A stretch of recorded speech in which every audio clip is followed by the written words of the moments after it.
गुरुदेव के आशीर्वाद से प्राचीन मंत्रों की इस श्रृंखला में एक बार फिर आप सभी का स्वागत है। आज का वीडियो बहुत ही खास होने वाला है।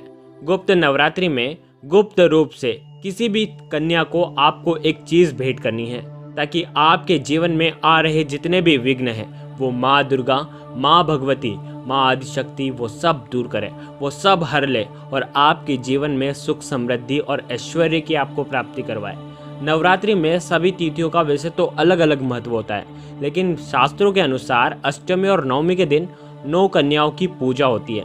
ध्यान रखें, आप कन्या पूजन न कर पाएं, 9 कन्याओं को भोजन न करा पाएं तो भी आपको ये विशेषकर उपाय करना है। बड़ा ही आसान है, आपके जीवन से दुर्भाग्य दूर होगा और सौभाग्य में वो परिवर्तित हो जाएगा। 2 वर्ष की जो कन्या होती है उनका पूजन करने से दुख और दारिद्र्यता माँ भगवती दूर करती है। 3 वर्ष की जो कन्या होती हैं वो त्रिमूर्ति रूप में मानी जाती है। त्रिमूर्ति कन्या के पूजन से धन धान्य आता है और परिवार में सुख समृद्धि आती है।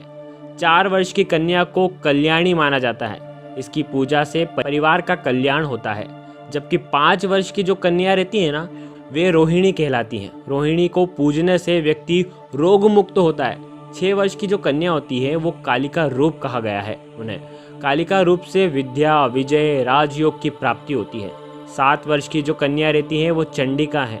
चंडिका रूप का पूजन करने से ऐश्वर्य की प्राप्ति होती है। 8 वर्ष की जो कन्या होती है वो संभावी कहलाती है। इनका पूजन करने से वाद विवाद में विजय प्राप्त होती है।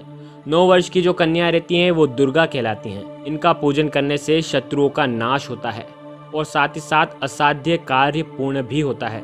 10 वर्ष की कन्या सुभद्रा कहलाती है। सुभद्रा अपने भक्तों के सारे मनोरथ पूर्ण करती है। तो आप आज के दिन किसी भी कन्या को, जो 10 वर्ष के नीचे की कन्या हो, उन्हें आपको एक ऐसी चीज भेंट करनी है ताकि आपके जीवन में सुख समृद्धि आ जाए।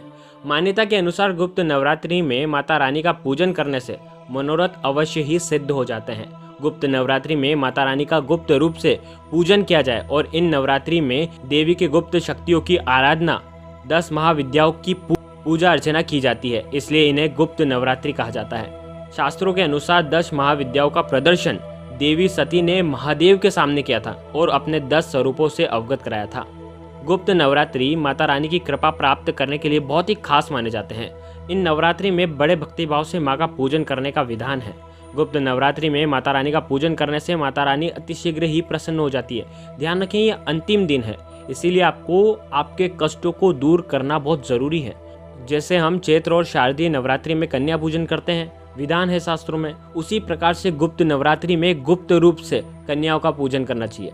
वैसे तो नवरात्रि में रोजाना कन्या पूजन करने का महत्व है, लेकिन संभव न हो तो नवरात्रि में अष्टमी और महानवमी पर कन्या पूजन आपको करना ही चाहिए। मान्यता के अनुसार जप, तप, हवन, पूजा और व्रत, ये सब माता रानी को प्रसन्न करने के लिए किया जाता है और इसी में सबसे ऊपर है वो है कन्या पूजन। जो लोग व्रत करते हैं वो भी कन्या पूजन कर सकते हैं और जो व्रत नहीं करते हैं वो भी, उन्हें भी कन्या पूजन करना बहुत ज़रूरी है। वीडियो में आगे बढ़ने से पहले अगर चैनल पर नए आए हैं तो चैनल को सब्सक्राइब कर बेल आइकन को ज़रूर प्रेस करें ताकि लेटेस्ट अपडेट आपको सबसे जल्दी मिल पाए। माता रानी की कृपा से बड़ी से बड़ी परेशानियां खत्म हो जाती है। दुर्भाग्य जो होता है वो सौभाग्य में परिवर्तित हो जाता है। माता रानी की कृपा से कष्टों से मुक्ति मिलती है। आज के दिन कन्या का पूजन करना सर्वश्रेष्ठ बताया गया है। चलिए, आज के दिन आपको सबसे उत्कृष्ट उपाय क्या करना है। सबसे पहले स्नान आदि करने के बाद स्वच्छ वस्त्र धारण करें। ध्यान रखें, काले रंग के वस्त्र आपको नहीं पहनना है।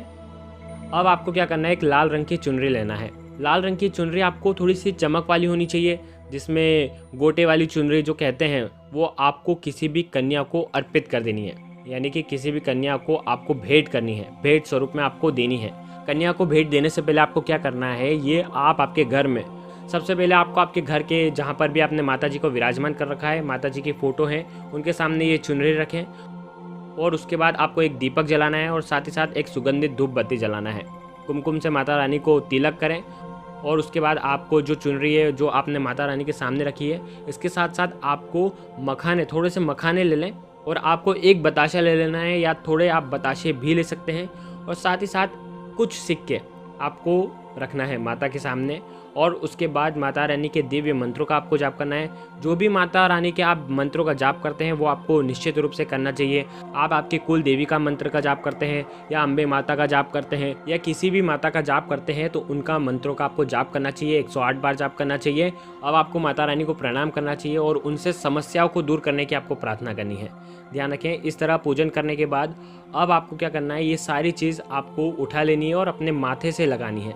देवी भागवत पुराण के अनुसार नवरात्रि में उन्हीं कन्याओं को माता रानी का स्वरूप माना जाता है जो 10 वर्ष की या 10 वर्ष के भीतर की हों। ध्यान रखें, विशेषकर इस बात का ध्यान रखना है। अब आपको क्या करना है, ये सारी चीज़ जैसे कि आपने चुनरी हो गई, चुनरी के अंदर आप या तो मखाने रख दें, बताशे रख दें और कुछ सिक्के रख दें। अब इसे किसी भी कन्या को, किसी भी अनजान कन्या को मंदिर में जा कर के आपको भेंट कर देनी है। आप ये जब भेंट कर रहे होंगे तब आपको वो जो कन्या है उनको आपको प्रणाम करना है। हो सके तो कुमकुम से टीकी लगाएं उन्हें, और आपको ये चीज़ उन्हें अर्पण करना है। उनके पैर छूना है, आपको उन्हें प्रणाम करना है और माँ का ही स्वरूप मान करके उनकी पूजा करना है। और आप किसी भी मंदिर में जाते हैं तो ऐसी कन्या को दें जो बिल्कुल सज धज के आ रही हो, जो आपको ऐसा मन में भाए कि ये तो साक्षात देवी का ही रूप है। ऐसी कन्या को आपको ये चीज़ दे देनी है। ध्यान रखें, इससे आपका जो दुर्भाग्य है वो सौभाग्य में बदल जाएगा। ऐसा ज़रूरी नहीं है कि आप घर में कन्याओं को बुला करके, आमंत्रित करके उन्हें कुछ दें तो ही आप ये पूजा कर पाते हैं। ध्यान रखें, आप बाहर जा कर के भी ये सब चीज़ें भेंट स्वरूप दे करके भी आप कन्या पूजन कर सकते हैं और माता रानी का आशीर्वाद प्राप्त कर सकते हैं। नवरात्रि के अंतिम दिन किसी सुहागन महिलाओं को कुछ भेंट देने की भी परंपरा है। देवी भागवत पुराण के अनुसार विवाहित महिलाओं को नवरात्रि के प्रथम दिन या फिर नवरात्रि के महाअष्टमी के दिन या महानवमी के दिन आपको सुहाग की सामग्री अर्पित करनी चाहिए। सुहाग की सामग्री जैसे बिंदिया हो गई, बिछिया हो गई, मेहंदी हो गई, सिंदूर हो गया इत्यादि, आप ये चीज़ें अर्पित कर सकते हैं। साथ ही साथ लाल साड़ी, लाल चुनरी किसी भी महिला को भी दे सकते हैं। और साथ ही साथ आपके घर में जो ननंद हैं, जो शादीशुदा हैं, उन्हें भी आप दे सकते हैं। आपकी सास जो हैं उन्हें भी आप ये भेंट कर सकते हैं। इससे भी माता रानी की कृपा आप पर बरसेगी और सौभाग्य की आपको प्राप्ति होगी। वैवाहिक जीवन जो होगा वो सुखद होगा, पति पत्नी में आपसी प्रेम बढ़ता रहेगा और माता रानी की कृपा से घर में खुशियां बनी रहेगी।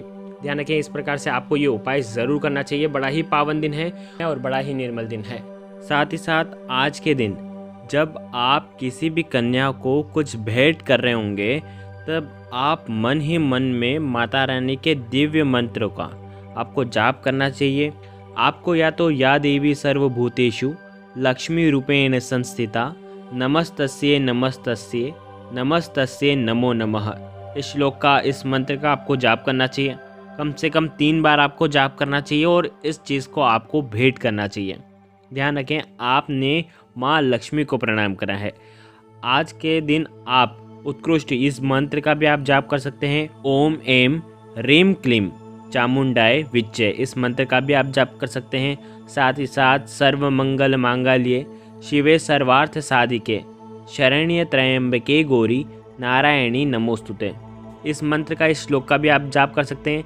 ये तीनों दिव्य मंत्र हैं और नवरात्रि के अंतिम दिन आपको इन तीनों में से एक का जाप तो अवश्य करना चाहिए ताकि आपको सौभाग्य की प्राप्ति हो। जय माता रानी, जय गुरु।